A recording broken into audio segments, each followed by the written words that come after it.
به به، عجب جاده صافی، آدم کیف میکنه رانندگی کنه. آره جناب، جاده همه خوبن، اسفالت همه خوبن، اما نباید انقدر کند رفت که.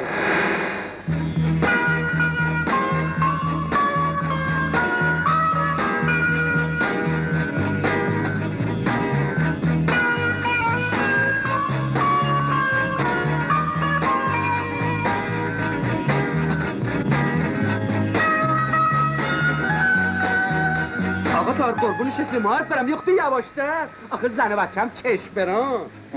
جون جمال یختی یواشتر برو. میترسی؟ آره. خب اگه میترسی چشاتو برم. نمیتونم. جمونم باز هوای گلی خانم کلافت کرده ما. یواشتر یواشتر، مرگ مادر بزرگی یواشتر. نه ترس بابا، گلی از تو اون قهوه خونه پر نمیزنه. چه آخه دیدی یه وقت فرش دادن. نه گلی از اون قفس پر بزن نی. دست شما درد نکنید.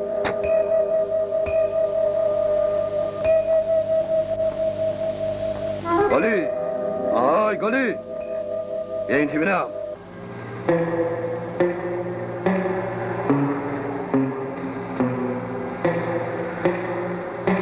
زلیل مونه باز کدوم گوری رفته بودی؟ رفته بودم ده سر کلاس درس. تو غلط ماجا نگفته بودم دیگه حق نداری بری سر کلاس درس. آخه میخوام سواد یاد بگیرم. سواد شاید بگیری که چطور باشه؟ باز بوی شوهر به مشابت خورده. احمق بیشعور. آخه نه دلم کن تو رو خدا. آخه چرا میزنی؟ بیا من که کاری نکردم. بیا این تو پدر نامم. فقط میخوام درس بخونم. 2 روز این رخت ها اینجاست. چرا اونا رو نشون؟ تازگی ها سر به هوا شدی. آره از زیر کار در میدید. میرید سواد یاد بگیری سر بشن میجامه. پدر تو ولم کن. یک خوشم قلبت بیخون میارم. کجا میبری ولم کن. بعد پولتو حالیت کنم. بیا اینجا. بیا ببینم. نه نگاه کن این ظرفا نشسته است. من نگفته بودم این ظرفا رو هر روز باید بشوری. من نون مفت ندارم به تو بدم. بردشون اون یه لقمه نون تو ببرد.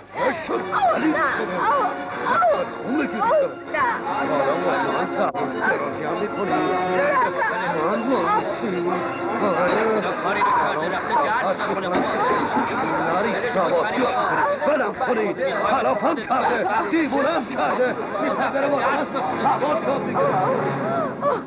آقا تر جون مرگ من یواشتر برو. نه ترس با این گلی از تو اون قهوه خونه فرار بکن نی. 10 سال آزگاره دارم مثل یه سگ براش جون میکنم. از صبح تا شب باید توی این مرد شورخونه خم و راست بشم. ظرفشوری بکنم، رختشوری بکنم، پخت و پز بکنم، چای جلوی هر کس و ناکسی بذارم. شبم که شد خسته و کوفته واسه 4 تا مشتری لند و هورت غیر بدم و برقصم که چطور بشه که آقا به پول عرق و زهر ما رو دیگهش برسه. خفه میشی یا نه؟ خفه خون میگیری یا نه؟ دیگه نمیتونم، دیگه خسته شدم. خسته نشدی حروم لقمه. بگو تازگی عاشق شدم. عاشق اون طاهر لندهو. خیال کردی من خرمون نمیفهمم ولی کور خوندی. شوور موری تو کار نیست. باز این همه از گوشت دراری. باز دور این خاطرخواه بازی ها رو خیط بکشی. آره من خاطر خواهم. یه مردی رو دوست دارم میخوام زنش بشم. تو به گور پدرت میخندی دختر پر رو. الان یه دوست داشتنی نشونت بدم که خودت نه برم کن برم کن. من بازم شروع کردی. برم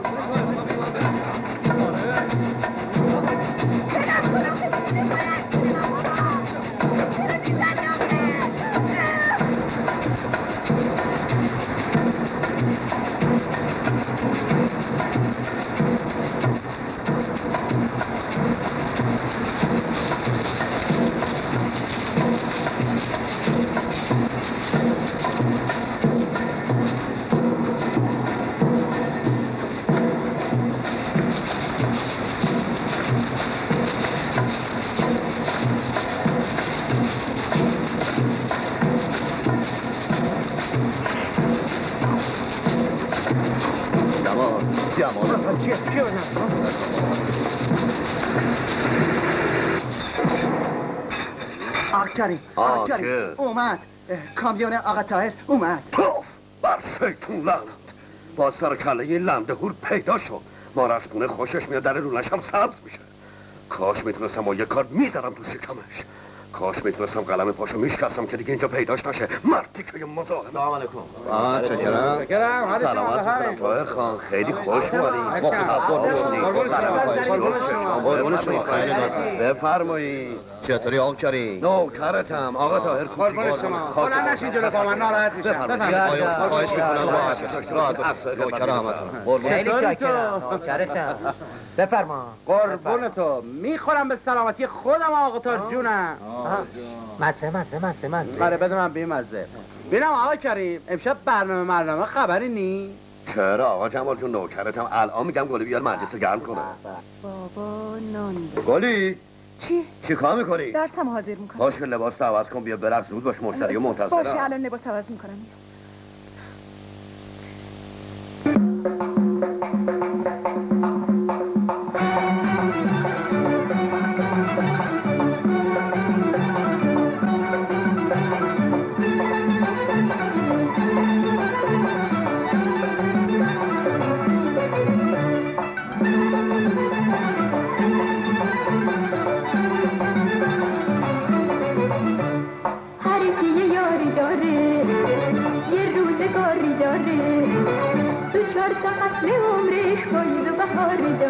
تو 4 تا فصل عمرش پاییز و بهاری داره.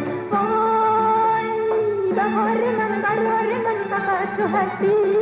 دروازه دل من اومده شکستی. من تو رو میپرستم من عاشقت هستم. من تو رو میپرستم من عاشقت هستم.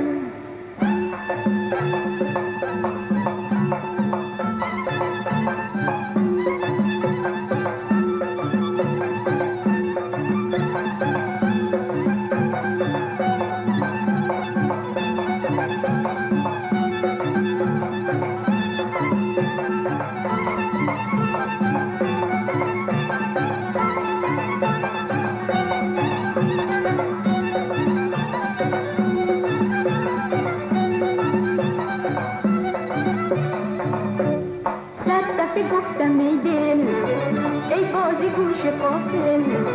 عاشق شدن که آسون دل بریدن چه مشکل. عاشق شدن که آسون دل بریدن چه مشکل. وای خدا کنه از عاشقی نشی پشیمون. تو زندگی باشه لبت همیشه خندون. من تو رو میپرستم من عاشقت هستم. من تو رو میپرستم من عاشقت هستم. خیلی ممنون. قربون دستون. بیا ناز 60 آبجی گل کاشتی. بیا این 1 تومن شاباش من. 100 هم آقا طاهر شاباش میده که رو هم بشه 101 تومن. خیلی ممنون. ببینم آقا طاهر امشب رفتنی که نیستی؟ نه صبح را میفتی. امروز چه علاقی خوبی دین؟ دی خود خسته. گوشی دستمه بالاخره هرچی باشه به سرمون دیپلم گرفته.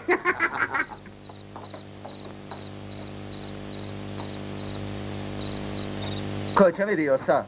دارم میرم پاسگاه. پاسگاه واسه چی؟ نمیدونم گفتن غذا گرم فروختم. مواظب گلی باش.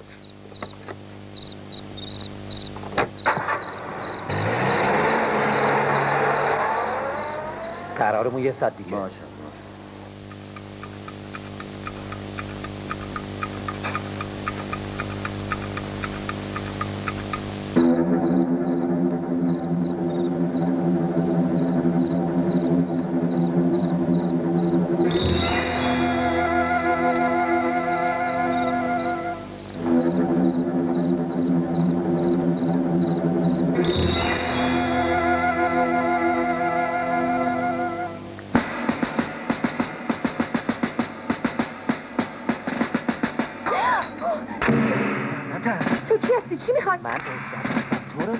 من عاشقتم گلی جون. بیا پول جمع کردم که باهات ازدواج کنم. هر چقدر میخوای بردار.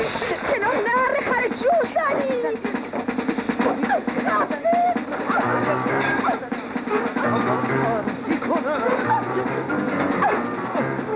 تو رو ببین.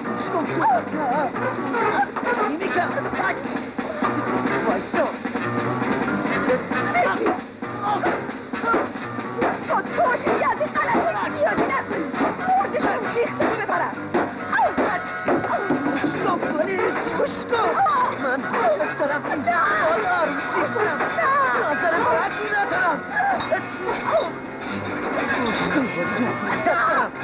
باید عروسی کنم. کمک گلی وایستا. دوست ناموس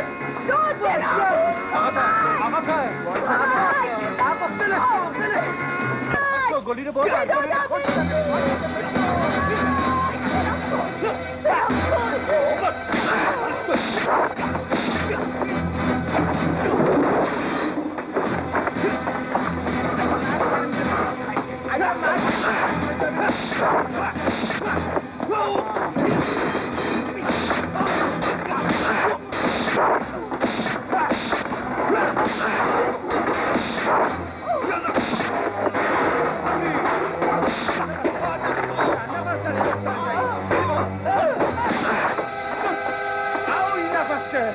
مردم گردن کلفتی. وای خدا آقا طاهر، یه دنیا از شما ممنونم، یه دنیا ازتون متشکرم. شما مثل یه فرشته نجات به دادم رسیدین. اجازه بدین نه بابا دستتون نه باز این کنم. کارا چیه دختر؟ از شما ممنونم آقا جمال. قربون اون معرفتت برم الهی. ما اینیم دیگه آبجی، بی خودی قربون ما نرو. آقا طاهر یه دقیقه بیاین اینجا، یه دقیقه بیاین اینجا. ببینید آقا طاهر، من اینجا امنیت ندارم، همه بهم نظر دارن. شما بیاین و مردونگی کنین. نفهمیدم یعنی چیکار کنم؟ دست این کنیزتون رو بگیرین و از این مردشور خونه نجاتش بدین، منو با خودتون ببرین شهر. برو دختر مگه میشه؟ برو بگی بخواب بابا. آها ببینید آقا طاهر، به خدا من حاضرم کلفتیتون رو بکنم، حاضرم نوکریتون رو بکنم، آشپزیتون رو بکنم. شما مثل یک کنیز منو تو خونه خودتون نگه دارین. چی داری میگی دختر؟ گفتم این کار عملی نیست بابا. برو بگی بخواب. تو رو خدا جون هرچی مرده آقا طاهر نجاتم بده دیگه. جون هر کی که دوست داری، جون این آقا جمال اصلا. الهی فدات بشه. عجب گرفتاری شدیم ما. آقا جمال جونم. پشت ورش دار ببرش تو اتاقش بخواب. ای بچش همین الان میبرم میخوابونش. بیاف جلو ببینم، بیاف جلو بریم بخواب. برو بابا من نمیام من خوابم نمیاد آخه پدر سوخته. من نجات بده. من نمیخوام برم ببر بخوابش بابا. کارم داری تو. برم کن آقا. چیه؟ بوی زن میاد آقا طاهر. بوی زن میاد آقا طاهر. آقا طاهر بوی زن میاد. بوی زن میاد. یه خود بو بکش. بازت بکردت؟ باز خیالاتی شدی؟ بوی زن چیه مرد؟ من بوی زن و عین یه شغال حس میکنم. غلط نکنم یه زن رو باره. چرا میگی زن رو بار چی کار میکنه؟ راست میگم جون چارقلوام. صبر کن الان بهت ثابت میکنم. جمال بیا بابا. من میدونم یه زن تو باره یعنی رو باره.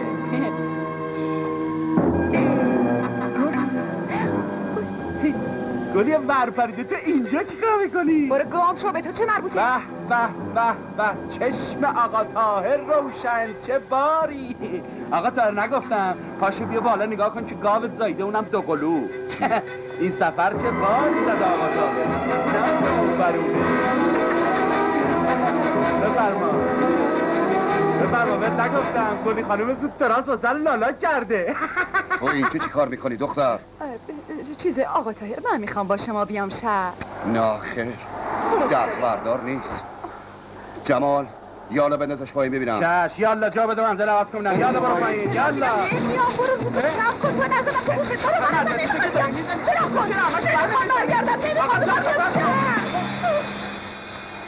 آقا طاهر تو رو خدا منو با خودت ببر شهر. من دیگه نمیخوام به اون قهوه خونه برگردم. نمیخوام. تو بی خود میکنی دختر.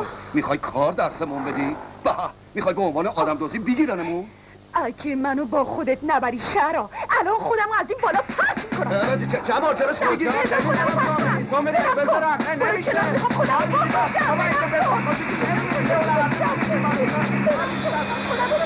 خودشو پرت کنه. خیلی خوب باشه، ولی اگه بلایی سرم بیاد مسئولش تو هستی. آخه من چرا؟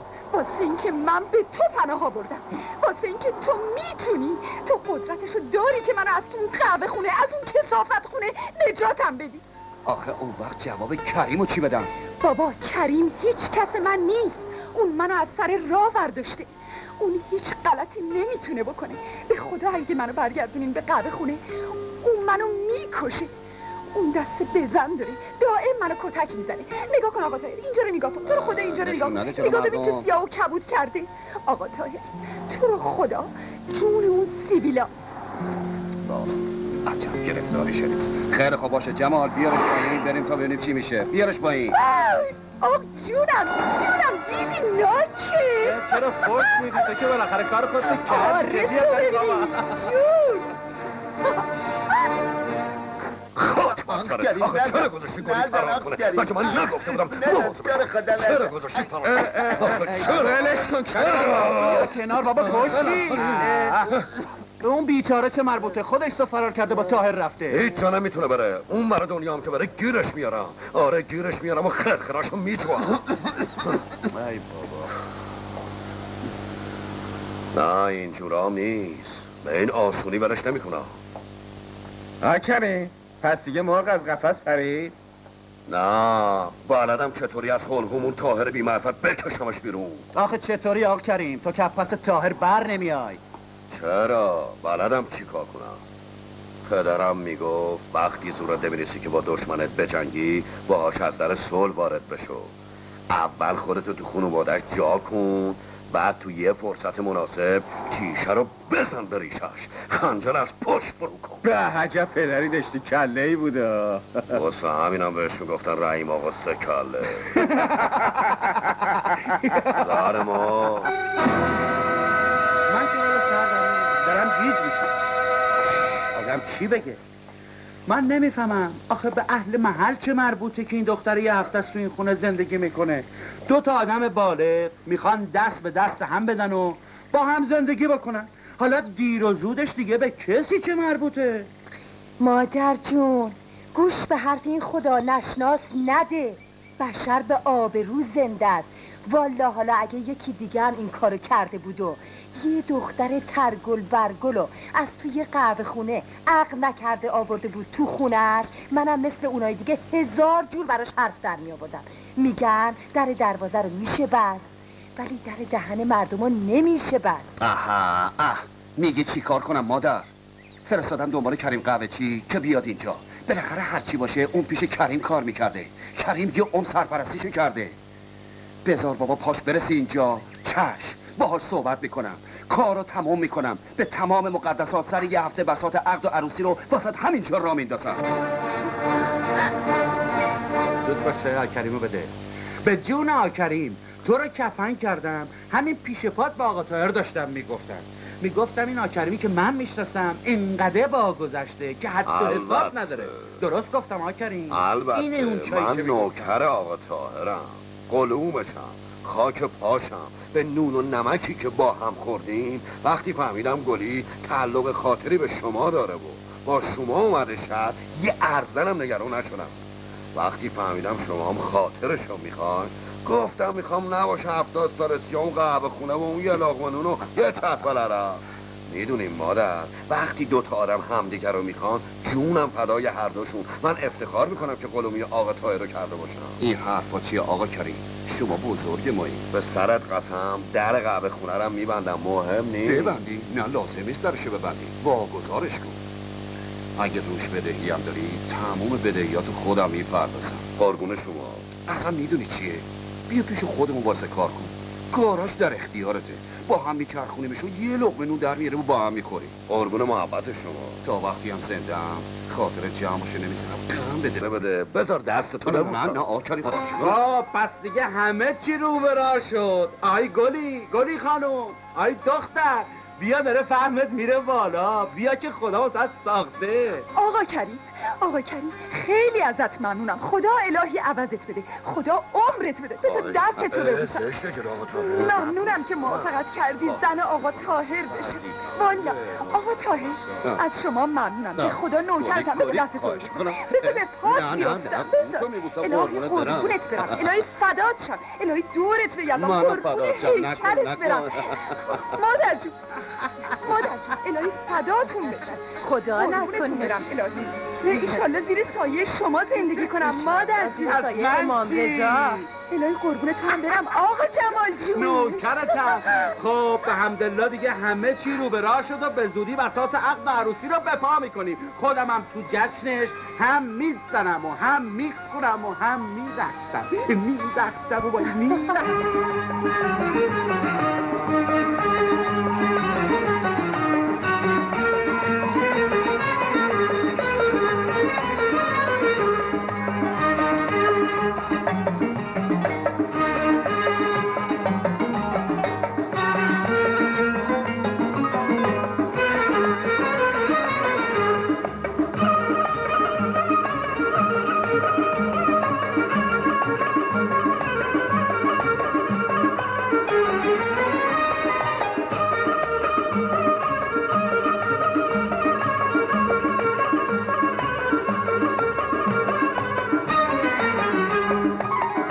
خدایی داره والا والا حال و هوایی داره والا والا روز و شبایی داره والا والا شور و نوایی داره والا والا نلرزون دلم بسوزون دلم بخندون دلم نگریون دلم نلرزون دلم نسوزون دلم بخندون دلم نگریون دلم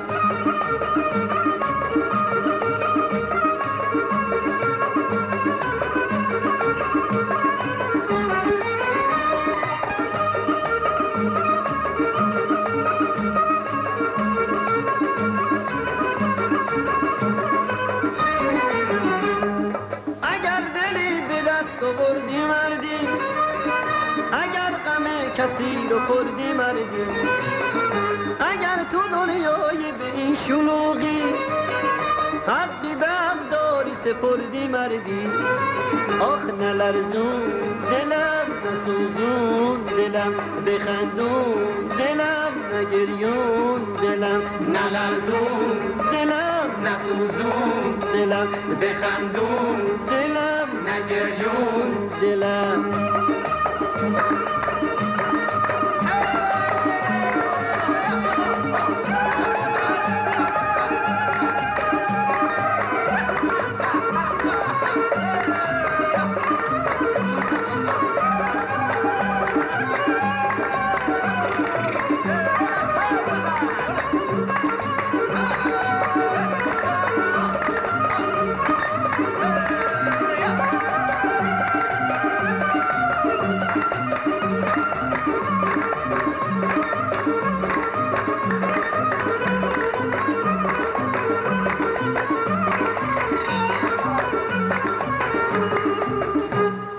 هر کی خدایی داره والا والا حال و هوایی داره والا والا روز و شبایی داره والا والا شور و نوایی داره والا والا نلرزون دلم نسوزون دلم بخندون دلم نگریون دلم نلرزون دلم نسوزون دلم بخندون دلم نگریون دلم باریکلا آقا شما باریکلا آفرین شما تبریک میگم با اجازه شادومت میخوام عروس خانم ببخشید اشتباه کردم خیلی وقت صبر کردم میدونم همون شب اولی که گذرم افتاد به قهوه خونه و دیدمه دیدم لرزید بیارته به دلم برات شده بود که قسمت من تویی منم همینطور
من باشه.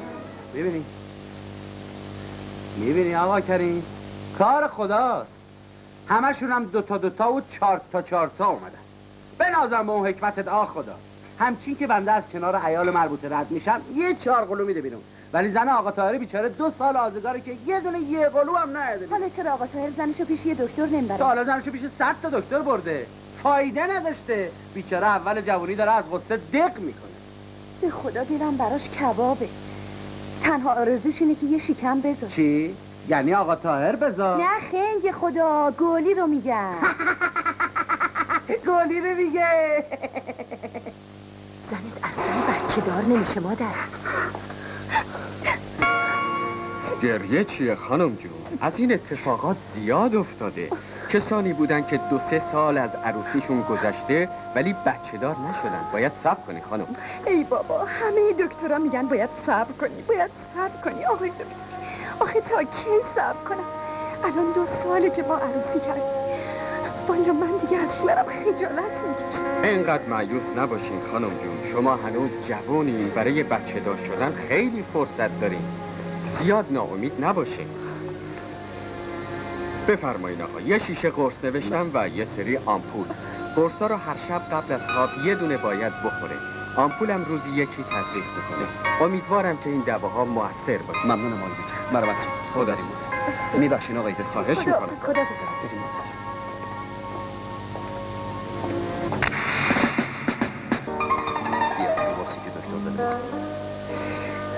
آخه چه فایده داره؟ از بس که قرص خوردم و آمپول زدم دیگه خسته شدم. ناامید نباش. بیا بخور، به نیت یه پسر کاکل زنی. ای خدا، یعنی میشه؟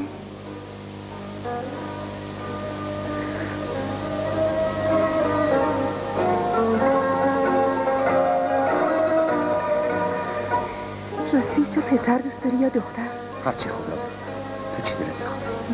پسر. خوب. پس برو بری به نیت یه پسر کاکل زنی.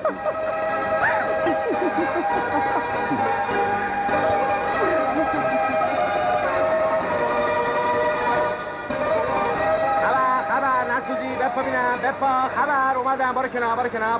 آها. آخ خسته شدم به خدا. از کمر افتادم. زود برمیگردی؟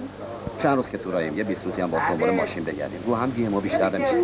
یه ما؟ چشم به هم بزنی تمام شد. مواظب بچه‌ها که تو شکمته باشه. نمیدونم 2 تا 3 تا چند تا. آقای کریم مواظب گلی باش. اطاعت میکنم. من به گلی گفتم یه ماه برمیگردم، ولی سفرمون 3-4 ماه طول میکشه. به روی چشمم آقا طاهر. چشم. نظر قصه بخوره. ضمناً بهشم نگو که این سفر 3-4 ماه طول میکشه. همین الانم مادرم بفرست بره خب. چشم. خیالتون تخت باشه. قربونت برم داداش. اون لبم رد کن بیا. خدا پشت پناه. قربونت. خداحافظ. خداحافظ.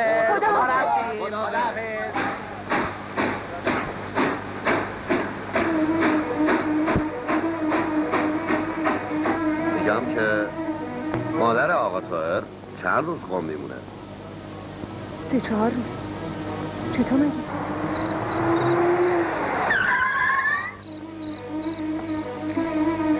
چرا وایسادی؟ میخوام 2 تا گیلاس عرق بخورم. عرق؟ مگه توبه نکرده بودی؟ توبه گرگ مرگ. حالا چرا اینجا تو بیابون وایسادی؟ بریم دیگه.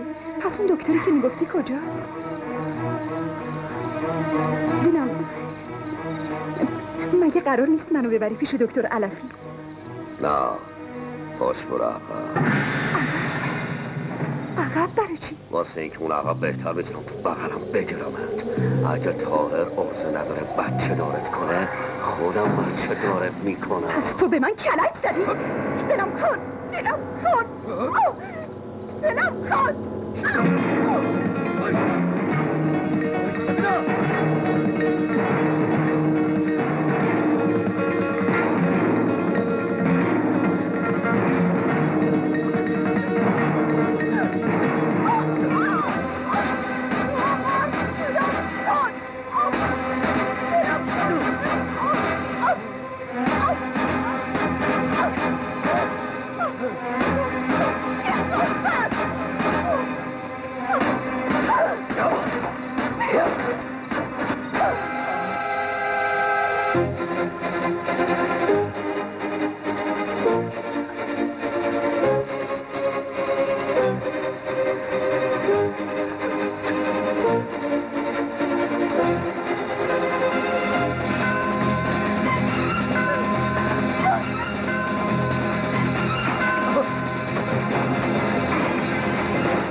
خانم برو ته باغ ببین کسی رو میبینی؟ خانم اونجا کیه؟ کیه اونجا؟ خانم جون بیا کمک کن ببریمش تو. پاشو بگیر ببینم. بله. خیلی احتیاط کن. آها خوب با احتیاط. خانم جون احمد بیار دیگه اون آبو. خانم جون بفرمین قربان.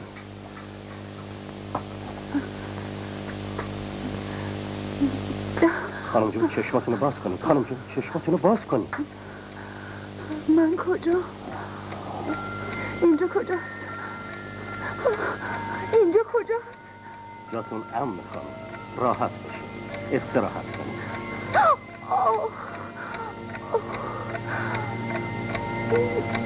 شما حالتون خوب. بهتره دراز بزنید و استراحت کنید. این کجاست؟ این بیشرف کجاست؟ اون بیشرف بی‌حیثیت کجاست؟ چه اتفاقی افتاده خانم؟ اون کیه؟ این رزد پس فطرت منو برد تو بیابون. میخواست خدا چرا بایستدی نگاه میکنی؟ برو یه شربتی قنداق چیزی برده بیا. برو دیگه. خانم گریه نکنین، ناراحت نباشین، دراز بکشین، یه خود استراحت کنین، حالتون کاملا خوب بشه. آخ سرم داره میترکه. الان براتون یه قرص مسکن میارم. از جاتون بلند نشین و دراز بکشین تا براتون قرص میارم.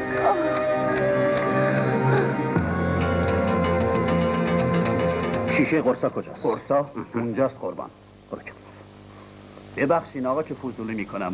موضوع چیه؟ این زن کیه؟ میگه یه نفر منو برده تو بیابون، میخواسته که بله میدونین آقا اینطور زنا رو میارن تو بیابون، بعد از اینکه کارشون تموم شد جای پول یه فسکتک مفصل بهشون میزنن، پولاشونو ازشون میگیرن. منظورت اینه که این زن این کاره؟ این که معلومه قربان. ولی میگه یه نفر میخواسته به زور بهش تجاوز بکنه. حرف آقا. اینجور زنا تا میگی حالتون چطوره شروع میکنن دم از عفت و عصمت و نجابت و چه میدونم تجاوز میزنن، ولی خودشونن آقا. ولی من فکر نمی کنم این کاره باشه. ای آقا اگه این کاره نبود خارج از شهر این وقت شب با یه مرد غریبه چی کار میکرده؟ نه شما بگین این وقت شب چی کار میکرده؟ خودشه آقا، از همون زناییه که شما میارین تو ویلا و بعدشم. درست گفتی. پس به جای قرص مسکن احتیاج داره که از این قرص بخوره که بخوابه و حالیشم نشه. ها کنار جانم، عجله دارم. خوش باشین آقا. بفرمایید خانم، براتون قرص بردم. این قرص حالتون رو جا بخورین، الان کاملا خوب میشه. خیلی متشکرم آقا. خواهش میکنم حالا یکم دراز بکشید. استراحت کنید، حالتون جا میشه. شما چند سالتونه؟ به نظر جوون میاد. آقا من دیگه باید برم خونم. نه صبر کن، اینجا خارج از شهره، وسیله گیرتون نمیاد. بذارین یک کمی حالتون جا بیاد، من یه تاکسی تلفنی براتون میگیرم تا شما رو ببرم. خواهش میکنم دراز بکشید. استراحت، فقط استراحت. امشب شب محتاب عزیزم رو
بلایی سرم اومد. دیدی چه خاکی به سرم شد.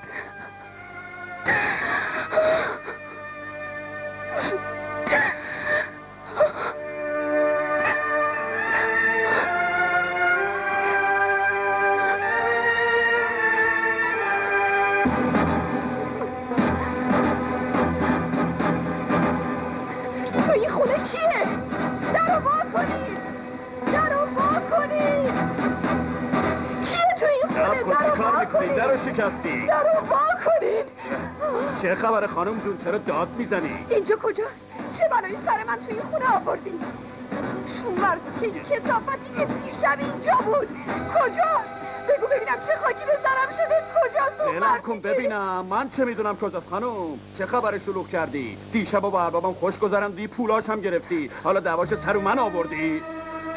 نه من از اون زنان نیستم. نه من از اون زنان نیستم.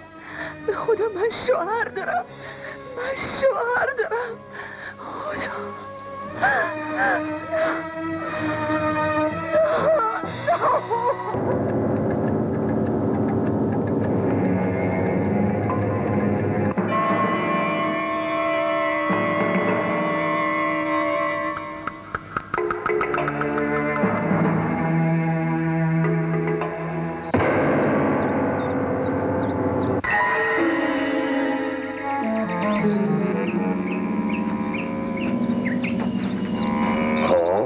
دیشب خوش گذشت. چشم آقا طاهر روشن. زن عزیزش یه شب تا صبح تو خونش نبوده، رفته بوده 10.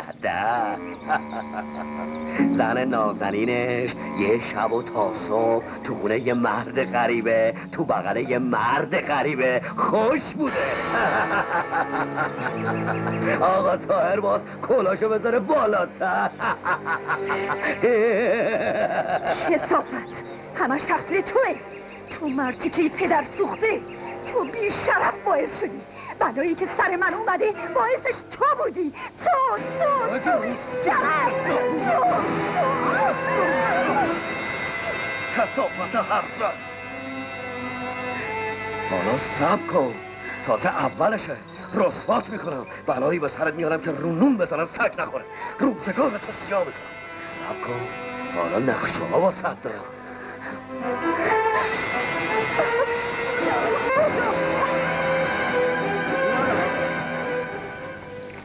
ببینید، بفرمین آقا.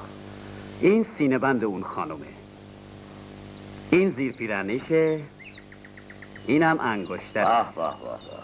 بیا این 500 تومنو بهت الان میدم. خب حالا بگو ببینم خونه اربابت کجا؟ والا من که بهتون گفتم نمیدونم. ارباب من خونش تو شهره، اینجا ویلاشه، اینجا محل خوشگذرونیشه. خیلی خوب، بریم تا بهت بگم چیکار باز بکنیم.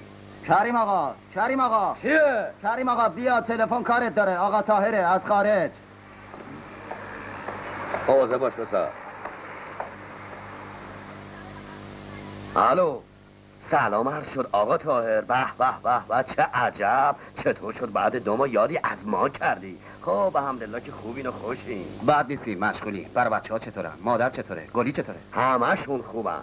که ایشالله به سلامتی برمیگردین. تو معامله 3-4 تا ماشین هستیم، بخریم فوری میای. بپرس ببین عیال ما فارغ شده یا نه؟ آقا جمال میگه عیالش فارغ شده یا نه؟ شده یا نه؟ آره بابا فارغ شده. میگه آره شده. خب بپرس ببین بابا پسره یا دختره؟ میگه پسره یا دختر. الو قطع شد آقا به جمال. ما که رسید آسمون تفپر. لطفا اون کلید باره بده. آره بابا بده بره. جمالو میگی؟ خاک بر سرش کنن. این 2 ماه حتی یه نامم ننوشته. برعکس طاهر مرتب نامه می‌نویسه. ببینم از عروست خبری نیست؟ نه. خدا یه جو شانس بده. نازاست مادر، کاریش هم نمیشه کرد. اینم از شانس من بدبخته.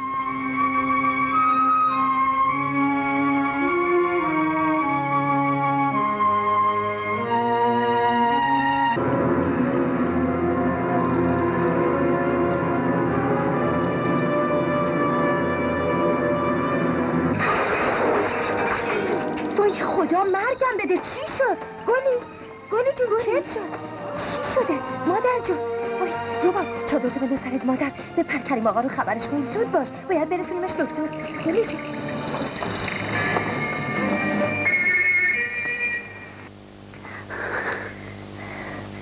خب آقای دکتر علت سرگیجه‌اش چیه؟ خانم بهتون تبریک میگم، عروستون حامله است.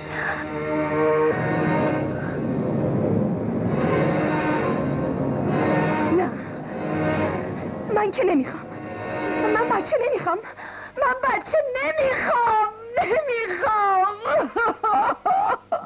یعنی چه؟ بچه نمیخوام چیه؟ مادر جون تو بزرگترین آرزوی پسرم رو برآورده کردی. انشالله براش یه پسر کاکل زرین میذاری. چرا گریه میکنی؟ پشو مادر، پشو یا آبی بزن به صورته تا حال جا بیاد. بلند شو. منم یه توکی پا میرم تلفن خونه که به طاهر تلفن بزنم. میخوام خودم به پسرم مژده بدم که عروسم بچه دار شده. نه مادر نه، تو رو خدا این کارو نکن. چی کار نکنم؟ تلفن نکن، تو رو خدا تلفن نکن. یعنی چه؟ من نمیخوام، تو رو خدا مادر نرو، تو رو خدا تلفن نکن. نرو نه. بابا دست برده بذار بره به پسرش مژده بده. برو مادر جون برو با آقا طاهر تلفن کن. من اونو آرومش میکنم. شما بفرمایید من نصیحتش میکنم. خب که اینطور آره بچه دار شدی ها. مبارک باشه. اما از کی بچه دار شدی؟ از یه مرد غریبه. اون شبی که تو خونه یه غریبه تا صبح تو بغلش خوابیدی ازش بچه دار شدی. آقا طاهر باز کلاشو بذاره بالاتر.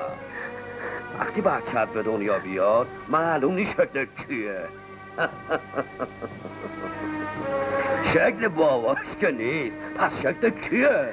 اینو من میدونم و گلی خانوم. سگ داند و پینه دوز در انبان کی؟ خفشو دیگه یک کسی بدجنس. برو راحتم بذار. من نمیذارم این بچه به دنیا بیاد. نمیذارم.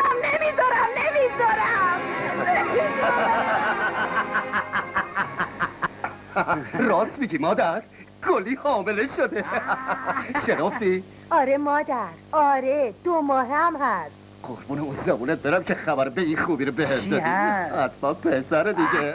مبارکت باشه پسرم، مبارک باشه. خب کی میای؟ کارامو جور میکنم و هرچه زودتر میام. آره تا 2-3 روز دیگه انشالله. خداحافظ مادر جان. الهی قربون اون قد و بالات برم. کیه تو حیات؟ منم مادر. طاهر تویی؟ سلام مادر. مادر بیا تو بغلم. الهی فدات بشم. قربون قد و بالات برم. به سلام. سلام آقا طاهر، خوش اومدی. قربونت برم الهی. قهوه داراش بفرما استراحت کن. خودم میارم. بفرما. گلی تو کجایی؟ گلی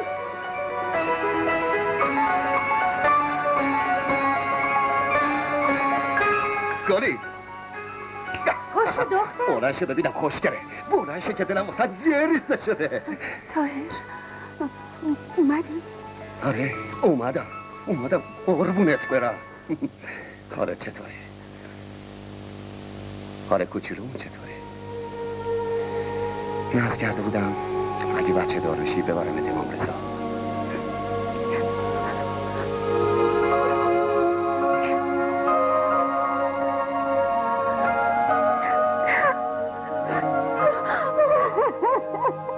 چی شده؟ چرا گریه میکنی؟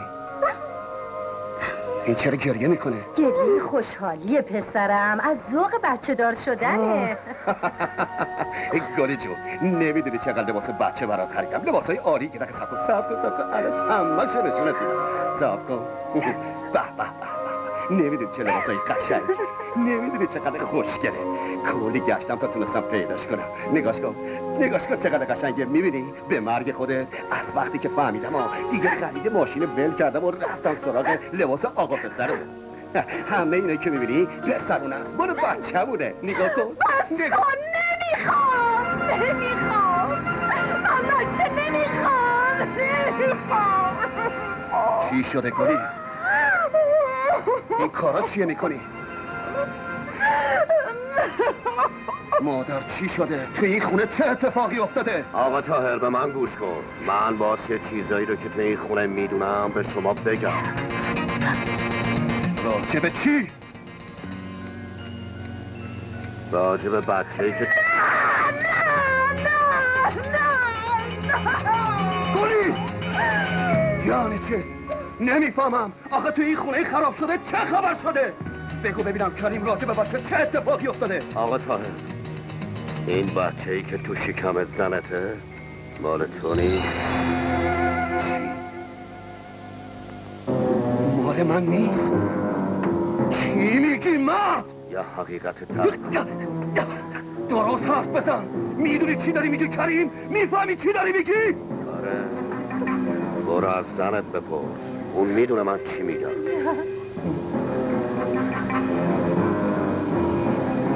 میکشمش. برم گفت مادر. نه مادر نه.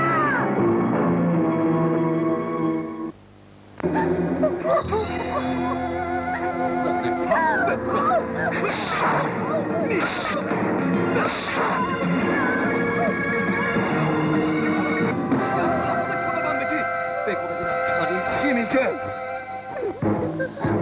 اون راست میگه؟ لب بتکن زن. بگو اونایی که کری میگه درسته؟ آره درسته. صحبت هسته. میکشمت. خفت میکنم. آخه چرا؟ میکشمت.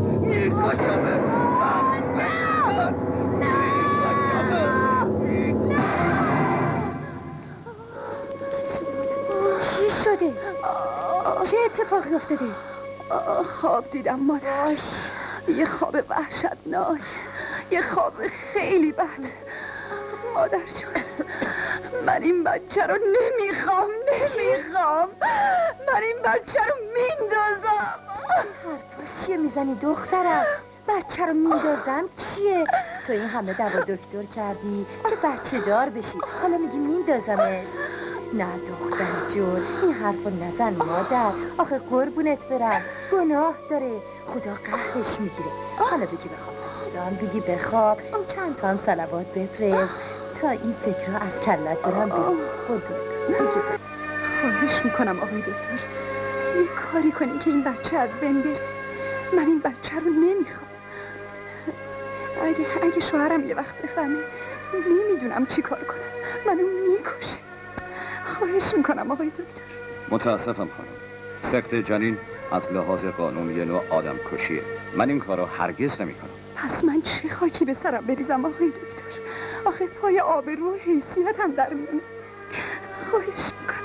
متاسفانه کاریش نمیشه کرد. متاسفم خانم، سقط جنین خلاف قانونه. خواهش میکنم آقای دکتر، یک کاری کنین این بچه بیفته. متاسفم خانم. خواهش میکنم آقای دکتر، یک کاری کنین این بچه بیفته. تو رو خدا. متاسفم خانم.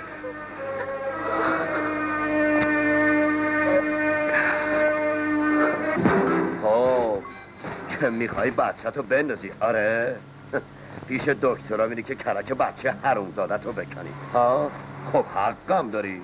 اگه طاهر بفهمه بچه‌ای که تو شکمت حرومزاده است، جا به جا با چاقو شکمتو سفره میکنه.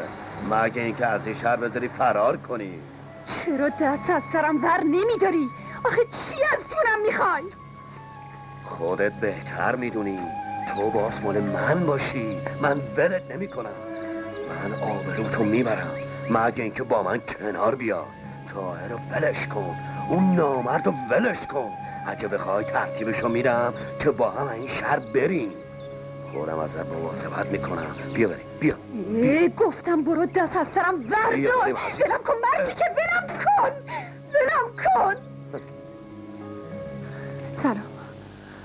سلام خانم.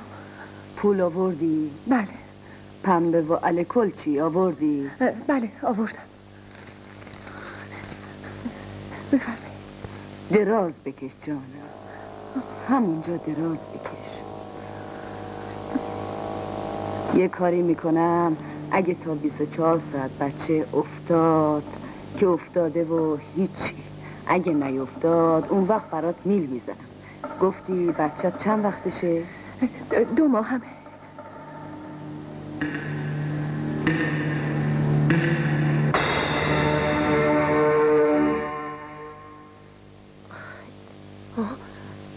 گلی ایزای خاک بر سرم. نکنه این دختره باز رفته بیرون. آخه چه خاکی به سرم کنم. رباب خانم. چیه خانم؟ چی شده؟ گلی نیستش مادر. باز کجا رفت؟ نمیدونم. پاشو بریم اتاق کریم بهش خبر بدیم. زود باش.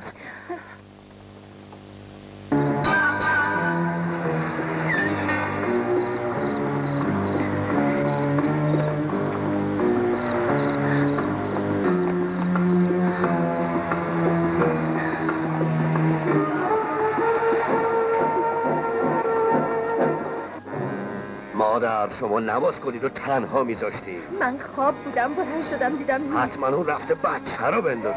ای وای خدا مرگم بده. دیدی چه خاکی به سرم شد. آقا کریم ناراحت نباش مادر، ناراحت نباش. الان هر جا باشه خودم پیداش میکنم. بریم بابا جون، زود باش. خاکی به سرم شد.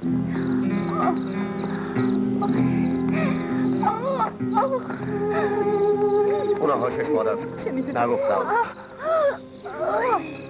یا خدا خودت کمک کن. چه خاکی به سرم شد. گلی جون. گلی حرف بزن. خاک بر سرم. چه بلایی سر خودت آوردی؟ نگاه کن ببین به چه روزی افتاده. آقا کریم باید هر چه زودتر برسونیمش بیمارستان. یالا کمک کنیم بلندش کنیم. جان فاطمه ای سرم.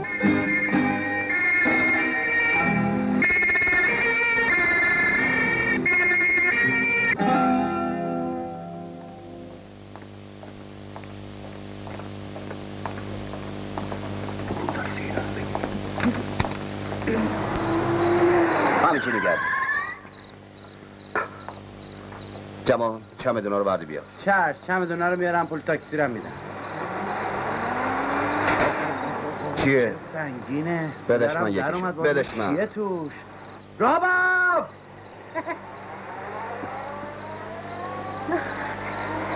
سلام آقا طاهر. سلام. سلام جواد جون. سلام. تصدق بشم. چطوری؟ خب بگو ببینم دو قلوهای تازه چطورن؟ ما رو گندن. گلی مادر لب و لوچن رد کن بیاد. آی گلی آقا طاهر هیچ کدومشون نیستن. مادر گلی نیستن. کجا؟ مگه کری؟ آقا طاهر میپرسن کجان؟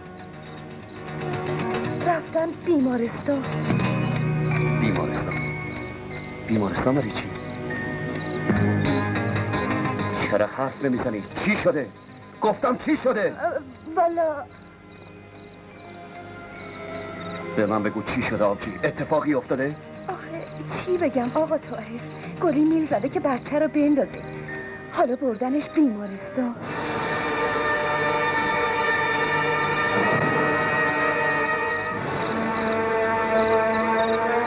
گلی بچه رو بندازه؟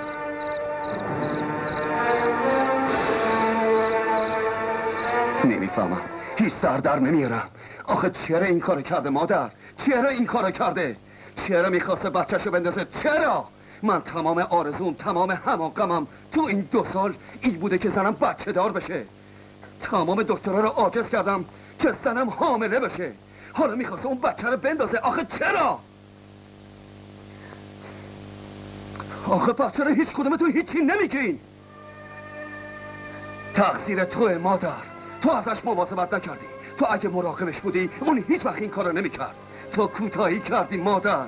ای خدای من، وقتی خبر دادی که زنم حامله شده از صبح تا صبح خوابم نبود.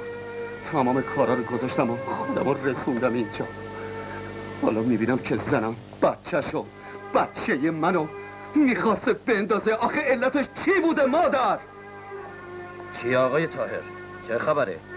بیمارستان شروع کردی؟ های دکتر، به مولا قسم اگه موی از سر بچه من کم بشه این بیمارستان زیر رو میکنم. خواهش میکنم آقای طاهر خونسرد باشید، خونسرد. آخه شما که نمیدونید من تمام زندگیمو رو این بچه گذاشتم. الو، بچه سالمه؟ خب الحمدلله، بسیار خوب خانم، مرسی. خانمایی که خودشون رو دست اینجور خاله زنکا میدن باید بدونن که با این کارشون هم مرتکب گناه میشن و هم ممکنه جونشون از دست بدن. خدا خیلی به خانمتون رحم کنه. 1000 مرتبه شکر. آقای دکتر، من میتونم برم ببینمش؟ فعلا نه، اون در بعضی نیست که شما برید به ملاقاتش. آخه من میخوام بفهمم علت این کارش چی بوده. مادر، طاهر جون، تو تازه از مسافرت اومدی، خسته ای، خوبه بری خونه یه خورده استراحت کنی. خسته که تو سرم بخوره مادر. آیه دکتر، من باید اونو ببینم، باید بدونم چرا میخواسته این کارو بکنه. خب لابد دلیلی داشته که یه همچین کاری کرده. آخه چه دلیلی میتونه داشته باشه؟ این کار بدی کرده، من باز بدونم. من تو مردم آبرو دارم. به خدا که آبرومو برده باشه همونجا سلامتی.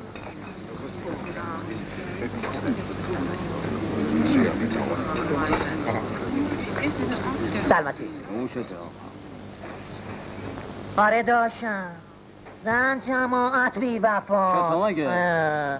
حسین شوفه رو یادته که زنش چه بلایی سرش آورد؟ بدبخت بعد عروسیش پیش 100 تا دکتر زنش برد که خدا بهش بچه بده. خدا هم نداد که نداد. خب نداد دیگه با. تا اینکه حسین آقا زد و رفت یه سفر 4 ماهه. آقایی که شما باشین و شما باشین، همچین که برگشت دید دهه زنه شیکمش زده بالا. یعنی زنش از کس دیگه بچه دار شده بوده.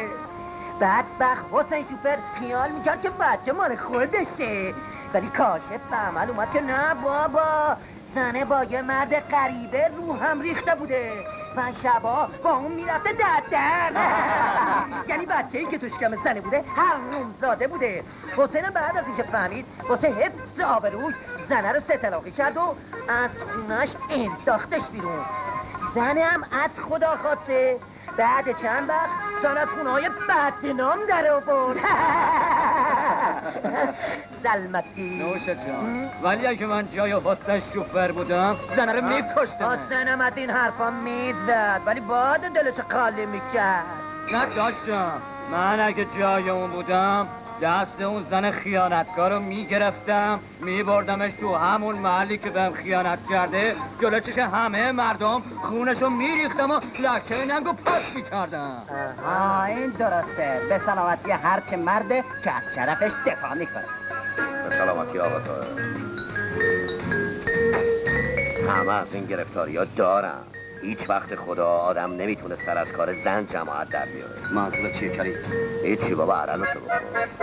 چرا رو باز حرفتو نمیزنی؟ چی بگم؟ عرلشو بکن. چرا جون به سرم میکنی؟ بگو ببینم چی شده؟ تو یه چیزایی میدونی و نمیخوای حرف بزنی. خیلی خوب میگم، اما اینجا جاش نیست. بریم بیرون تا بگم. باشه دارم.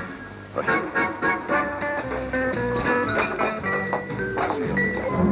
و اینم همون تخت خواب کساییه. بله، همون تخت خوابیه که یه شب زن تو بغل یه مرد غریب خوابیده. بسه خونم و اینقدر به جوش نیار. اینقدر انتقام چی رو از من گرفت؟ انتقام چی رو؟ ببین آقا طاهر، اینا همه مدارک زنده است. نگاه کن، این سینه بند زنته، اینم زیر پوش زنه که اون شب تو رخت خواب اون مرد غریبه جا مونده.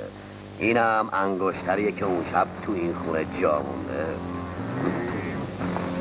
دیگه درست نموشد. بگو ارباب نامردت کجاست؟ بگو کجاست؟ حرف بزن، اونو به من نشون بده تا خون نجسشو قتل از تنش بکشم بیرون. بگو کجاست؟ حرف بزن، بگو نامرد کجاست؟ بگو کجاست؟ میکشش بابا، بلش کن. آقا طاهر بلش کن. من که گفتم اون تقصیر نداره. اون یه سرایه داره، از هیچی خبر نداره. اون یه نوکر بدبخته، خدا رو خوش نمیاد. دارم دیوونه میشم که دارم دیوونه میشم. یعنی در واقع آقا طاهر اون مردم تقصیر نداشته، تقصیر از زنت بوده، گناه از زنت بوده. آره درسته، تقصیر اون سلیته است.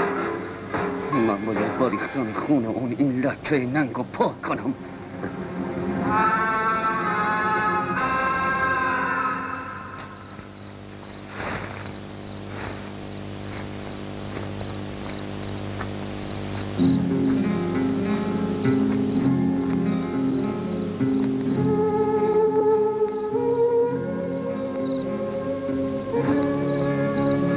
درست نگاه کن آقا طاهر، خواب کذایی که یه شب زن تو بغل یه مرد غریبه تا صبح خوابید و ازش بچه دار شد. نگاه کن، این سینه بند زنته، این هم زیر پیرنیشه که اون شب تو رخت خواب اون مرد غریبه جا گذاشته.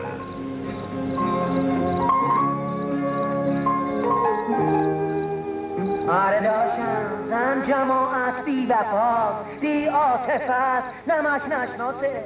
حسین شوفر یادت زنش بچه دار نمیشد، پیش 100 تا دکترم برد، فایده ای نکرد، تا اینکه حسین زد و رفت یه سفر 4 ماهه. وقتی برگشت دید زنش شیشمش اومده بالدار. حسین شوفر بدبخت خیال کرد بچه مال خوده، ولی بعد کاشف به من اومد که نه بابا، زنه در غیابش با یه مرد غریبه میرفته در.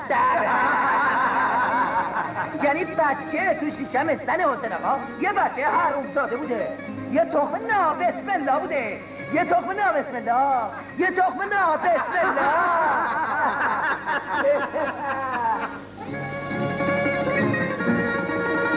من اگه جای حسین بودم زنه رو میکشتم، دست اون زن خیانتکار رو میگرفتم میبردمش تو همون محله که من خیانت کرده، جلوی چش همه مردم خونش رو میریختم و لکه ننگو پاک میکردم. خونش رو میریختم و لکه ننگو پاک میکردم. لکه ننگو پاک میکردم.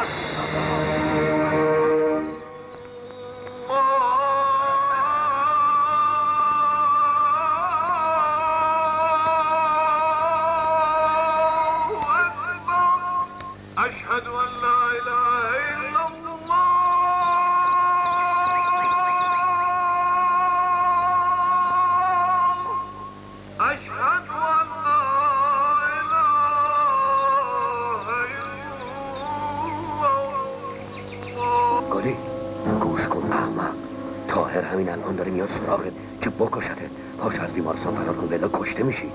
اون همه چیزو فهمیده، خون جلوی چشاش رفته. اگه دستش به برسه رو همون تخت خواب بیمارستان تیکه تیکت میکنه.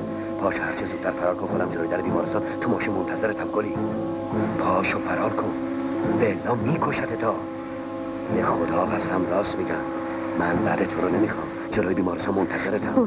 گم شو. آره، دیشب شوهرت میخواست تمام این بیمارستان رو به هم بریزه. یه ریز داد میزد که چرا این کارو کرده، برای چی؟ میگفت اونو میکشم. راستی چرا این کارو کردی؟ زن عاقلم مگه از این کارا میکنه؟ خلاصه شانس آوردی زود کارت به بیمارستان کشید. هم بچه جون سالم به در برد، هم خودت. و الا اگه شوهر دیشب دستش بهت رسیده بود حتما بدون که کشته بودت.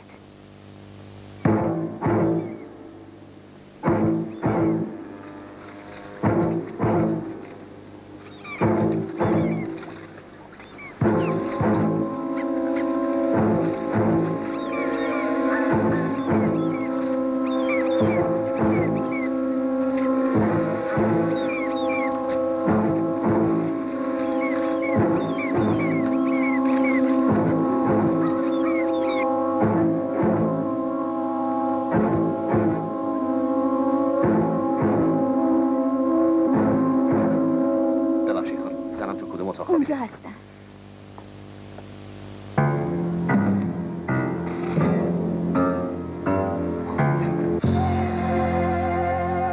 پس کجاست؟ نمیدونم، مثل اینکه رفته. پیداش میکنم. زیر سنگم رفته باشه پیداش میکنم. اون آسش دیدی؟ حالا به حرفم رسیدی. دیدی بهت راست میگفتم. حالا از این به بعد خودم ازت مواظبت میکنم. آقا طاهر، آقا کریم پای تلفن شماره میخواد. چی؟ گلی رو پیداش کردم. چی؟ گلی رو پیداش کردی؟ آره پیداش کردم. خب الان کجاست؟ درست فهمیدی. همین الان گلی تو بغل منه. میگه نمیخواد باهات حرف بزنه. از این به بعد فقط میخواد تو بغل من وول بخوره و رخت خواب منو گرم کنه. از اولم حق من بوده. تو به ناحق اونو گول زدی و بردی لا دست ننه. من انقدر صبر کردم تا بالاخره به تو خیانت کرد.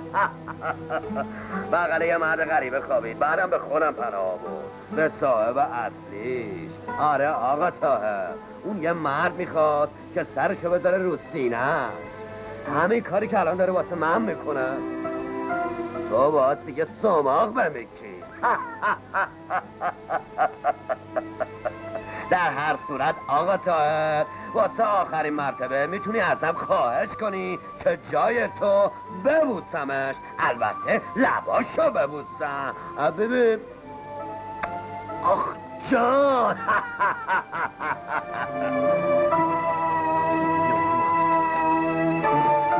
حالا میخوای چی کار بکنی؟ میریم دنبالشون. اون ور دنیا برم گیرشون میرم و چنگ من نمیتونم فرار کنم.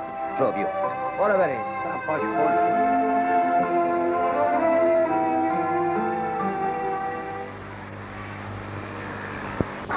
تو باز تا حالا فهمیده باشی که چقدر واسم عزیزی. باز فهمیده باشی که چقدر خاطرتو میخوام. ولی بدون که دیگه تنهات نمیذارم. حالا کجا میخوای منو ببری؟ میریم توی یه شهر دور افتاده. یه کافه، یه قهوه خونه ای میگیریم و راش میندازیم.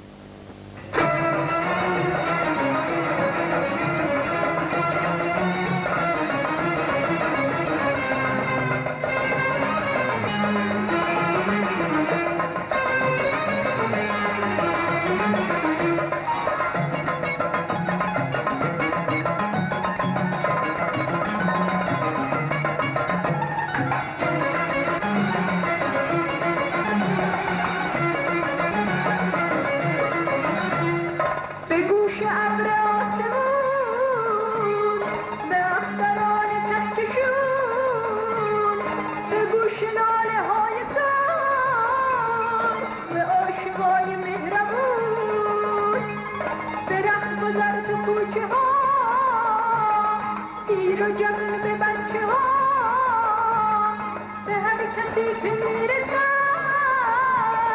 به آشنا غریبه ها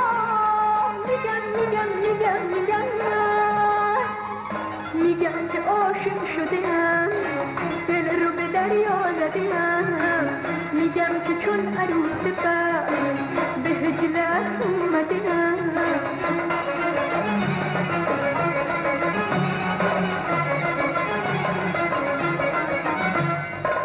اومدم زنده کنم دسته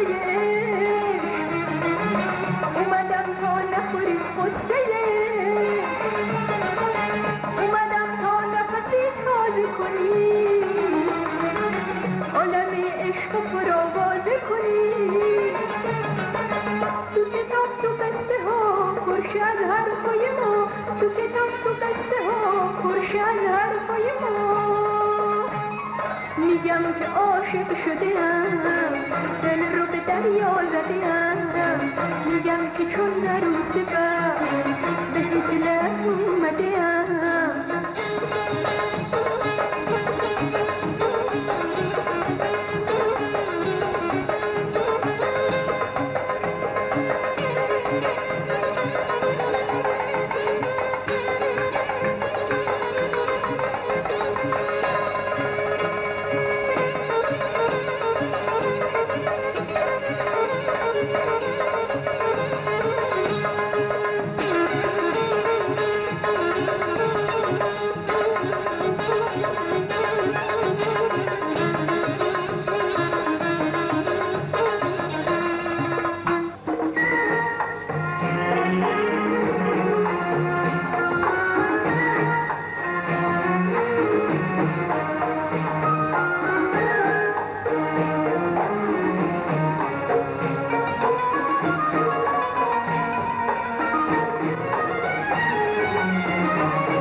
گل تناز منم، عشوه‌گر ناز منم، مرغ خوش آواز منم، عاشق پرواز منم.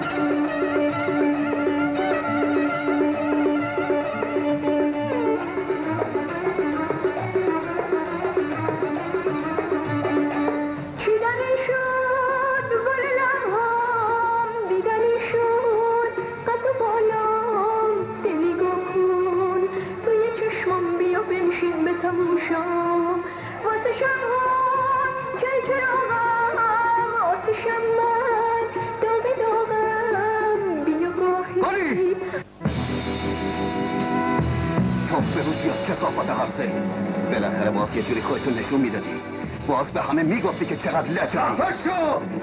گفتم ببند اون دهنه گم شو! بزنش بیرون! کی تو هست؟ داره منو بزن بیرون! بلش کنید، چی کارش دارید؟ نه برو کنار، بلش کن، بلش کن. نه مردا!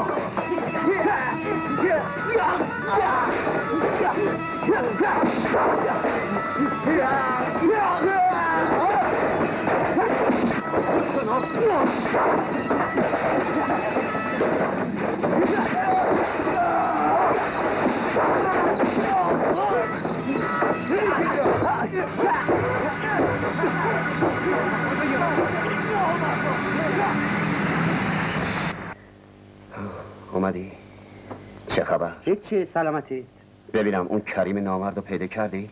بابا کوتاه بیا آقا طاهر، زندگی خودت ما رو به هم نریز. میگم رد اون نامرد رو پیدا کردی؟ آره بابا پیدا کردم، اما چی کار میخوای بکنی؟ باز دنبالشون را بیفتی و این دفعه جونت از دست بدی؟ برای چی جونم از دست بدم؟ چون آقا کریم میگفت اگه این دفعه بری سراغش تو رو میکشه. این دفعه دیگه نمیذارم دسر در بره، هر دوشونو میکشم، اینو بهت قول میدم. نقشه خوبی براشون کشیدم. بله، گلی خانم تو این کاباره کار میکنن. امری داشتیم بفرمایید. من مدیر داخلی این کاباره هستم. که؟ یه نفر برای جشن عروسی میخواد که گلی خانم بره برقصه. بگو اشکالی نداره بیا. اشکالی نداره آقا، میتونم به جشنتون بیام.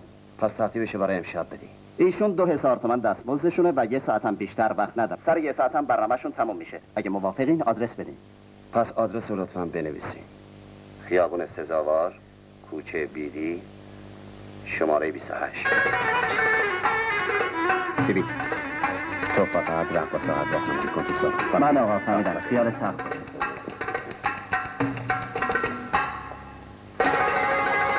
چه میرقصی؟ یه رقص عربی میکنم.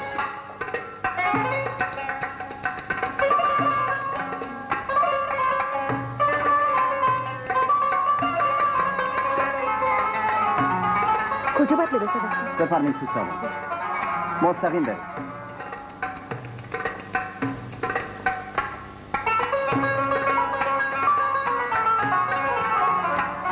کدوم اتاق لباس؟ تو اون اتاق خانم. متشکرم.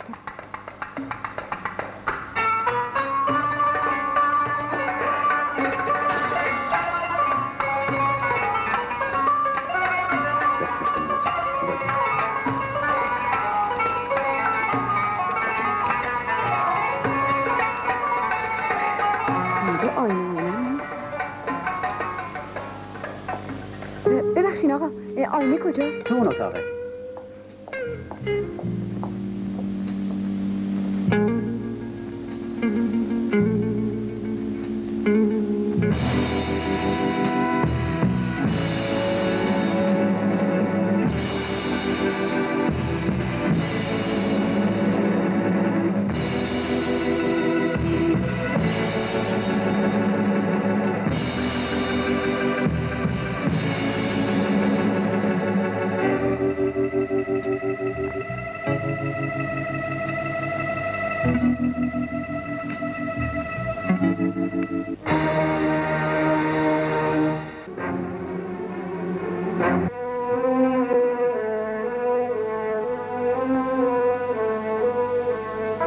نگاه کن، این سینه بندتو میشناسی؟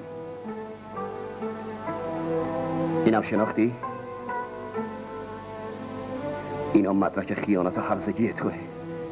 اینا تو اون تخت خواب جا مونده بود، تو اون تخت خوابی که یه شب تا صبح تو بغل یه مرد غریبه خوابیده بودی.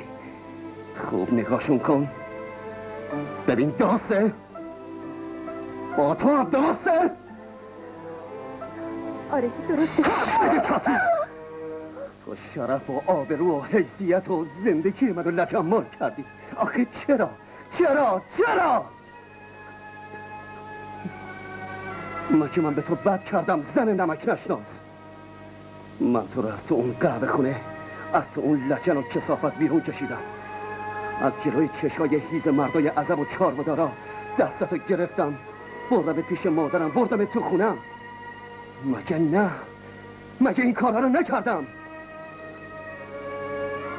مثل یک خانم واسد عروسی گرفتم، واسد زندگی درست کردم، از جونم، از خونم، از همه چی مایه گذاشتم که تو راحت زندگی کنی. ولی تو به من خیانت کردی. درسته؟ گفتم درسته؟ آره درسته. مگه من به تو چه بدی کرده بودم زن نمک نشناس؟ تو در همسایه، تو محل آبروی منو بردی کثافت. مادرم داره دق میکنه. دیگه چجوری میتونم تو صورت اون پیرزن نگاه کنم؟ هرزه کثیف. به اصطلاح خودم زن بردم تو خونم. مگه من به تو چه کردم زن؟ این بود جواب تمام محبتهای من؟ روزی که دستتو گذاشتی تو دستم که با هم زندگی کنیم خیال میکردم یه سر و گردم بلندتر از دیگرونم. به نظرم میومد که همه چیز برام قشنگ و دوست داشتنیه. به نظرم میومد هیچ چیز جز محبت تو نمیتونه تو این سینه من جا داشته باشه. به نظرم میومد که خوشبختم.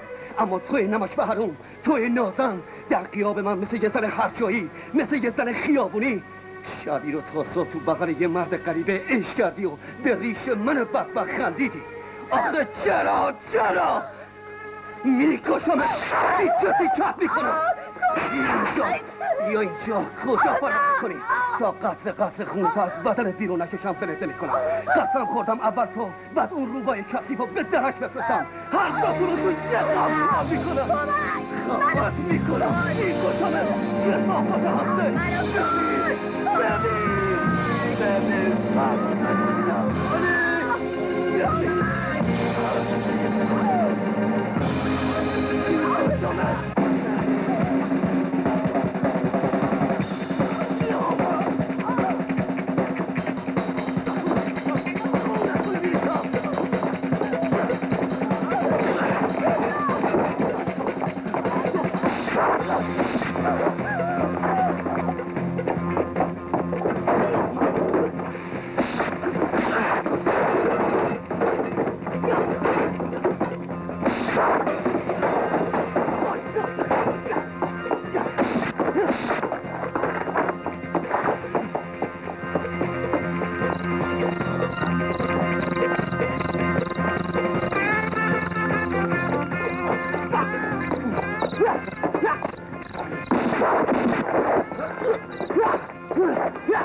یه دفعه دیگه سوالمو تکرار میکنم. 10 دفعه دیگه هم بپرسین آقای بازپرس، جواب من همونه.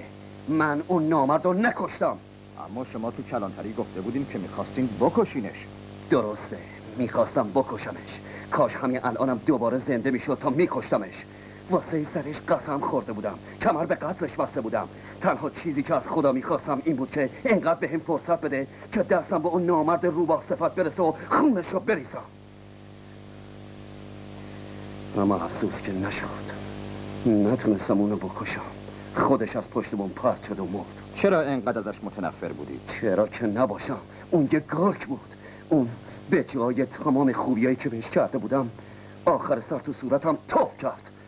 مثل یک کفتار پیر پنجه به دلم کشید آقای باسپورس.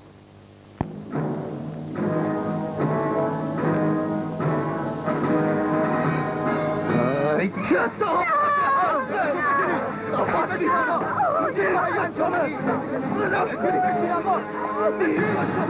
یعنی چه؟ بلم کنی بشی بکشمه. ساکت! اینجا بازپرسی آقا، نه گود زنبورک خونه. این خانمو میشناسین؟ از شما سوال میکنم، این خانم همسر شماست؟ اون زن من نیست. خیلی وقته که زن من نیست. اون یه زن هر جاییه. بس کن آقا! اون یه زن بدکاره است. اون یه زن آقا! بس کن دیگه! از من نفرت داره. اینقدر نفرت داره که میخواد منو خفه کنه، میخواد منو بکشه. خواهش میکنم اجازه بدین دستاشو باز کنن. بذارین اون انتقامش از من بگیره. بذارین منو بکشه. من دیگه نمیخوام زنده باشم. نمیخوام. این کارایی که تو میکنی کاملا به ضرر تموم میشه. تو متهم به قتل غیر عمد کریم هستی و اگه در مورد همسرت به این صراحت همه اعتراف بکنی جرمت شروع به قتل محسوب میشه و مطمئن باش به اعدام محکوم میشه. برای من مرگ بهتر از این زندگی. آقای دادستان، من مدت هاست که خودم رو زنده حساب نمی کنم. برای آقای رئیس دادگاه، آقایون قضات، من با صدای بلند اقرار میکنم، اعتراف میکنم که میخواستم این زن رو بکشم. برای من میخواستم با این دستام این زن رو بکشم که با خونش لکه ننگ رو از رو پیشونیم پاک کنم. این زن در دادگاه وجدان هر مرد شرافتمندی محکوم به مرگ شده. اون باید بمیره. ولی این قانونه که باید جرم اشخاص و مجازات اونا رو تعیین کنه، نه شما. طبق ادعانامه آقای دادستان شما متهم هستید که در شب 15 آذر ماه در ساعت 10:30 شب در نزاعی که با کریم معروف به کریم قهوه‌چی نمودید باعث شدید که نامبرده از پشت بام خانه‌ای به ارتفاع 8 متر پرت بشه و آنن به قتل برسه. درسته؟ درسته. دادستان در همان شب و قبل از نزاع با کریم شما همسر خود گلی فرزند الله گلی را که از شما جدا زندگی می‌کرده با تهیه و تدارک قبلی به همان خانه دعوت می‌کنید تا او را نیز به قتل برسانید. اینم درسته؟ بله درسته. پس از کشته شدن کریم و دستگیری شما در کلانتری محل و در تمام مراحل بازپرسی شما صریحاً اعتراف کردید که عالماً و عامداً قصد داشتید همسر خود را به قتل برسانید و در اثر دخالت کریم موفق به این کار نشدید. درسته؟ درسته. خب بنابراین با توجه به اعترافات صریح شما همونطوری که در ادعانامه آقای دادستان هم بیان گردیده اتهام شما از نظر قانون مجازات ارتکاب به 2 جرم محرز و مسلم گردیده. 1. ایراد ضرب منتهی به فوت یعنی قتل غیر عمد کریم فرزند اسماعیل. 2. شروع به قتل همسر خود گلی فرزند الله گلی. به این جهت دادگاه به شما یا وکیل مدافعتان فرصت می‌دهد که آخرین دفاع خود را بیان کنید. نه آقای رئیس، نه. شما نباید اونو محکوم کنید. اون مقصر نیست. مقصر اصلی منم که باعث تمام این ماجراها شدم. اون قصد قتل منو نداشته. اون از روی عصبانیت این حرفا رو میزنه، از روی نفرت این چیزا رو میگه. گناهکار اصلی من زندگی اونو خراب کردم. من برای اون زن خوبی نبودم. من به اون بد کردم. برید بنشینید خانم. آقای دادستان، تو رو خدا از شما خواهش میکنم بگید اونو محکوم نکنن، منو محکوم کنین. به جای اون منو محکوم کنین. آقای رئیس خواهش میکنم تو رو خدا منو محکوم کنین. من مقصرم. گفتم خانم برید سر جاتون بنشینید تا نوبت شما برسه. نه من نمیرم. شماها نباید اونو محکوم کنین. اون گناهکار نیست. گناهکار واقعی منم آقای رئیس. خانم ساکت. و الا دستور میدم شما رو از دادگاه بیرون کنم. نه من از اینجا بیرون نمیرم. آخه چرا شما نمیخواین واقعیت رو بفهمید؟ این خانم از اینجا ببرید. من مقصرم آقای رئیس. من بیرون نمیام. چرا منو نمیگیرید؟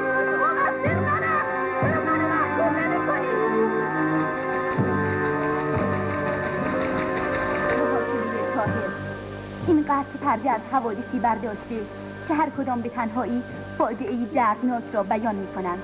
گلی که امروز صاحب طفل نامشروع است، دستخوش مقاصد پلید و شهوانی مردی گشته که هنوز هویتش در این پرونده نامعلوم است. مردی که می‌توانست با کوچکترین عمل انسانی خود مانع از آن شود که شرافت زنی لکه‌دار و بنیاد خانواده‌ای از هم بپاشد. ادامه بدید. وکیل مدافع گفت آقایان قضات، شما چرا به دنبال آن نامرد که مقصر اصلی است نمی‌گردید؟ چرا آن نامردی را که در آن شب تاریک و طوفانی به زن بی‌پناهی که به خانه‌اش پناه آورده بود رحم نکرد و باعث تمام این حوادث شد مجازات نمی‌کنید؟ اگر آن نامرد در آن شب بویی از انسانیت برده بود، اگر ذره شرف و غیرت در وجودش پیدا می‌شد، نمی‌بایست با این زن بی‌پناه آن عمل شیطانی را انجام بدهد که امروز بنیاد خانواده‌ای از هم بپاشد. ادامه بدید. خانم گلی گفت در آن شب وقتی از دست کریم فرار کردم به خانه‌ای پناه آوردم تا در امان باشم، غافل از اینکه از چاله به چاه افتادم، غافل از اینکه یک غیر انسان، یک نامرد دیو سیرت به جای قرص مسکن قرص خواب آور و بیهوشی به من داد و آن شب با آن بلایی که به سرم آورد سرنوشت من، خوشبختی من، عفت و شرافت من و بالاخره خانه و خانواده مرا به باد فنا داد. خدایا خودت سزای عمل او را بده، خدایا خودت جزای این گناه او را بده، خدایا خودت. بس دیگه نمیخوام بخونم. احمد. بله قربان. بگو ماشین رو حاضر کنم، هر چه زودتر منو برسونیم به دادگاه. اطاعت قربان.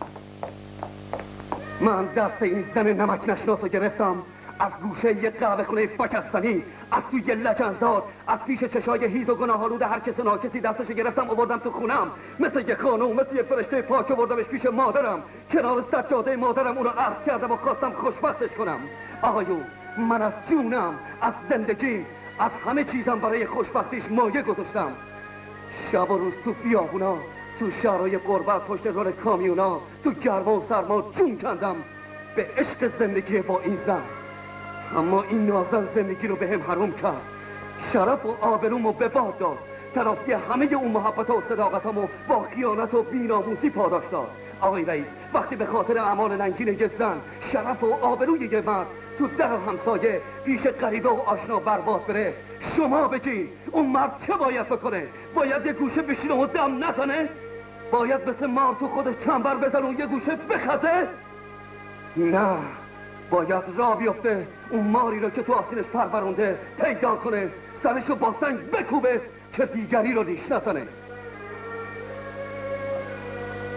آقایون، من میخواستم سر این مار خوشخط و خار با سنگ بکوبم. آقای رئیس، شما بگین گناه زنی که به مردش خیانت کنه چیه؟ گناه زنی که داغ ننگ به پیشونی مردش بزنه، گناه زنی که حرمت چهار دیواری و عصمت خونه یه مرد رو به لجن بکشه جزاش مرگی نیست؟ اگه نیست پس جزاش چیه؟ ای کاش یه دفعه دیگه این فرصت به هم داده میشد که دستم دور گردنش حلقه بشه. قسم میخورم بدون هیچ رحم و مروتی برای همیشه چشماشو میبستم. دیگه حرفی ندارم و خواهش دارم هر چه زودتر دادگاه حکم اعدام منو صادر کنه، چون دیگه این زندگی برام جهنمه.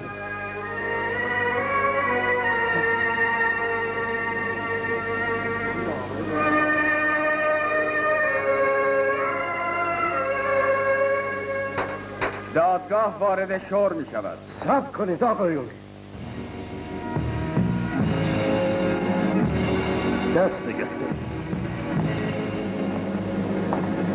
قبل از اینکه رأی دادگاه رو صادر کنید اجازه بدید منم در این محاکمه حرفی دارم که و اجازه میخوام مطلب مهمی رو به اطلاع شما آقایون قضات برسونم.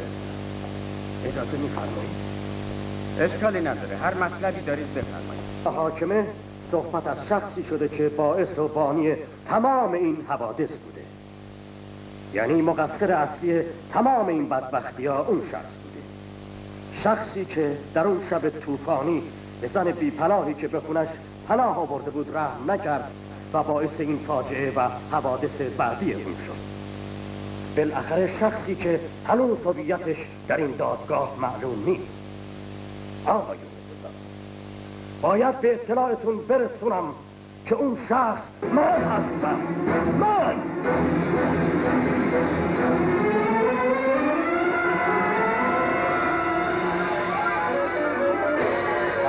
خودتون میپرسین چی باعث شده که من با پای خودم به اینجا بیام و خودم رو معرفی کنم. من به این دادگاه اومدم که با صدای بلند فریاد بزنم در این ماجرا خانوم گلی به هیچ وجه گناهکار نیست. گناهکار اصلی من هستم و من باید محاکمه و مجازات بشم. آقایون، من میتونستم در این محاکمه سکوت کنم، اما این سکوت من به قیمت چی تموم میشد؟ به قیمت از بین رفتن حیثیت و شرف و آبروی این زن و شوهر. اگه من به این دادگاه نمی اومدم مسلما سر این مرد که به عنوان متهم در اینجا محاکمه میشه بالای دار میرفت و این زنم بی آبرو و روسیا قلمداد میشد. و حالان که در این محاکمه یک اشتباهی رخ داده و یک حقیقتی هنوز روشن نشده و من به اینجا اومدم که اون حقیقت رو براتون شرح بدم. در اون شب که این زن به خونه من پناه آورد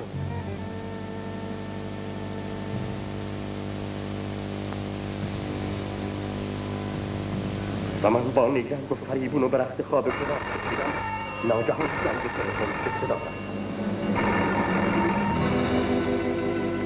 الو، پانسیون دخترتون آتیش گرفت. چی؟ پانسیون دخترتون آتیش گرفت. بله، اون شب در اون آتیش سوزی سقف روی سرم خراب شد. یگانه دخترم در آتیش سوخت و از بین رفت. خودمم برای همیشه از نعمت دیدن محروم شد. نگاه کنید.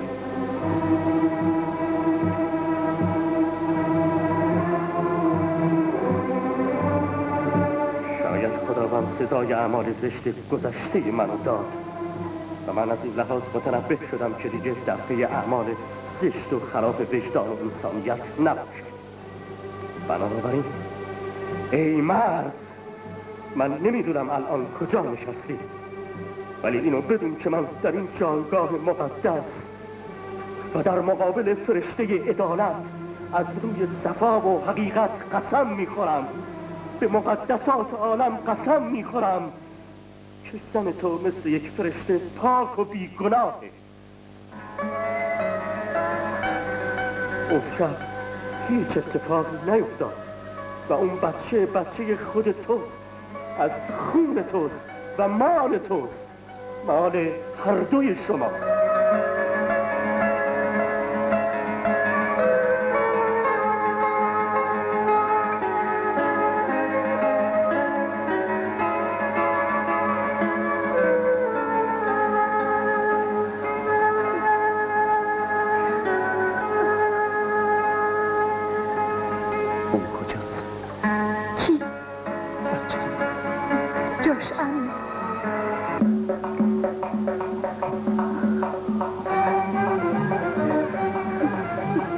خدا الهی شکره، خیلی خوشحال شدم. منم همینطور. پس دورت کن بیا اینجا جلو مردم. عیبی نداره، سب کن من درستش میکنم با اجازه خانوم ها و آقایون. هر کی یه یاری داره، یه روزگاری داره، تو 4 تا فصل عمرش پاییز و بهاری داره، تو 4 تا فصل عمرش پاییز و بهاری داره. بهار من قرار من فقط تو هستی، دروازه دل من اومده شکستی. من تو رو میپرستم، من عاشقت هستم، من تو رو میپرستم، من عاشقت هستم.